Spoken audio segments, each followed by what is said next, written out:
Here's the latest legislative news from the Texas Hospital Association, May 8, 2023. Only 3 days now remain until a pivotal point in the Texas Legislature's 88th session.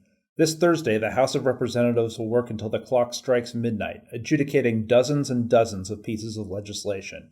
Any House bill that hasn't advanced to second reading in the House by the end of the night will be dead.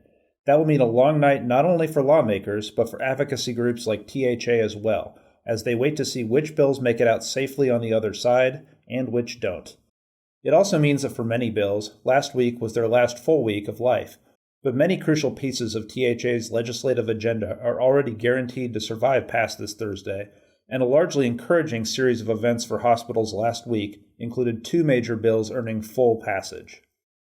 Senate Bill 240 by Senator Donna Campbell and House sponsor Representative Donna Howard, THA's signature workplace violence prevention initiative, earned final sign-off Wednesday and a trip to Governor Greg Abbott's desk. Senate Bill 240 would require hospitals to maintain a workplace violence prevention committee and provide workplace violence training at least annually. It also prohibits disciplining or retaliating against a person who makes a good faith report of a violent incident.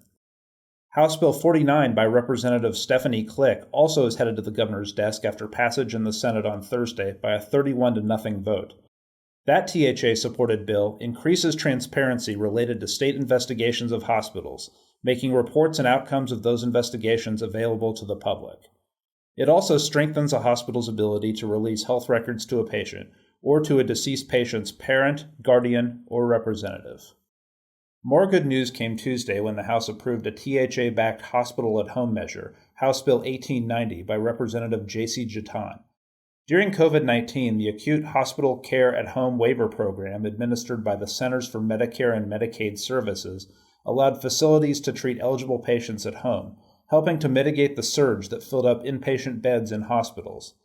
House Bill 1890 sets up a state process to continue this program, involving approval from the State Health and Human Services Commission, as well as CMS. Meanwhile, on the Senate side, THA supported House Bill 1890's companion with testimony from Anna Terranova of University Health in San Antonio, who spoke in favor of Senate Bill 1156 by Senator Jose Menendez as the Senate Health and Human Services Committee took up that bill. THA staff had an active week of testimony as well, with attorneys weighing in on 4 different bills in Monday's House Public Health hearing. Among those were a pair of bills with important implications for behavioral health care, House Bill 2507 by Representative Jatan, which THA supports because it would allow physicians statewide to apply electronically for emergency detention warrants, and House Bill 2417 by Representative Briscoe Cain, which would require peace officers who detain a person under emergency detention to deliver the Miranda warnings reserved for accused criminals. THA testified with concerns on House Bill 2417, noting that much of the Miranda law doesn't apply to those under emergency detention. General Counsel Steve Wolab noted in his testimony that detainees would be informed of rights that don't exist under emergency detention law, such as the right to remain silent and the right to the presence of an attorney. That could make an already stressful situation for the person even more traumatic. Some THA-opposed measures continued their advance last week over hospitals' objections. Notably, Senate Bill 490 by Senator Brian Hughes, which would require providers to supply patients with an itemized bill accompanying every payment request, passed out of the House Public Health Committee.